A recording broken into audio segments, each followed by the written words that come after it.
dass man 2 Pfeile findet. Ja. Das Ding ist mir runtergefallen, also das ist da durchgebrochen. Und um ehrlich zu sein, ich will es auch nicht reparieren, das ist glaube ich nicht wert. Das haben wir gekauft aus Neugierde. Und dann laden wir das da rein. Ja.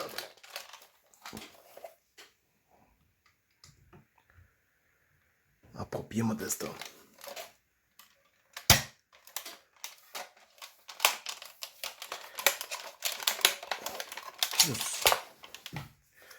Sag mal, das hätte doch eigentlich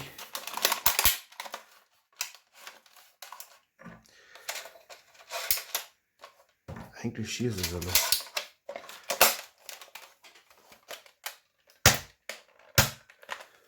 Ja,